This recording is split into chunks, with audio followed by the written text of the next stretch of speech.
this is Nigel Maynard, Editor-in-Chief of Drugstore News, and we are here today on the floor of Total Store Expo in San Diego. We're visiting with IA, two members from IA, in fact. We're meeting with Bobby Jamriska. You're the Senior Vice President of Product and Strategy. Correct. And my good friend, Tom Utak. You are the President and Chief Operating Officer. Right, okay.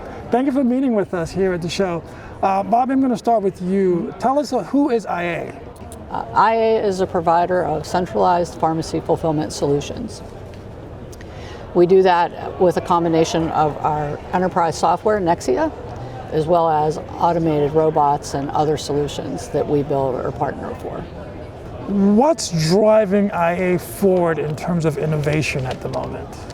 We have basically two areas of focus right now at IA. One is innovation, so building innovation solutions for the market. Go out and hear what the customers have to say, bring that back to our engineers, and then build solutions for the customers. And then the second thing is that customer satisfaction. So customers right now are transitioning to fulfillment. We're very skilled at that, and so we want to make sure that we're doing everything we can to help them succeed. So are you working on anything new right now that you can talk about? So interestingly, the team in the last year has done 3 brand new innovations that we've brought to the market. So they have a 4-liter canister, which is for fast-moving meds to reduce the amount of labor that's involved. We just released our Smart Secure Pack, which is an automated packing station, which is a smaller footprint and more efficient than anything that we've seen on the market. And then finally, we built Enterprise Analytics, which is a software-driven analytics tool that helps you optimize your organization and get the most out of your central fill. So now, Tom, it's your turn after Bobby. Now, Bobby talked about innovation, and so my question for you is, how does IA decide on areas to focus on when it comes to innovation?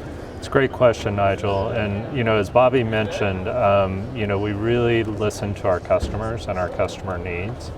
And so this year we kicked off something new. So we actually created an executive advisory board. And this is some of our customers that IA has today and prospects that IA is working with today. And we really pulled the thought leaders together to understand what were the challenges in the industry and what we needed to solve. And so combination of listening to the customers in the field today and where the gaps are, and then we brought on board the executive advisory board to really help steer the strategy of the company going forward. We also are a pharmacist-led organization. So our CEO is a pharmacist, the chairman of our board is a pharmacist, and I'm actually a pharmacist. And so pharmacist-led, so we help guide the organization as we bring new innovations to market. Yeah. So looking ahead, I mean, we were talking earlier about all of the changes that potentially is coming for pharmacists, pharmacy, retail health. What is on the horizon for IA in light of all of those changes that are potentially coming? Yeah, and so I think it's interesting. We've really seen the role of the pharmacist evolve, and COVID actually highlighted that. They were the frontline healthcare giver.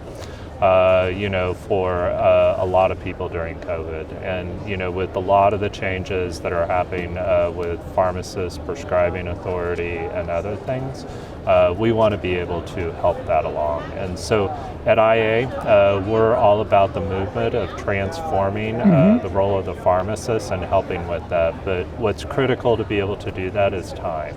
And so we want to give back pharmacists time so they can practice at the top of their license. And so as Bobby talked about earlier, we are a central fulfillment provider of software and robotics.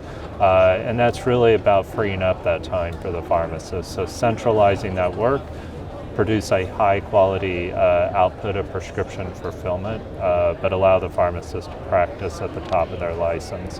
And we do that across all segments, Nigel, whether it's retail pharmacy, grocery, government, health system, or mail order.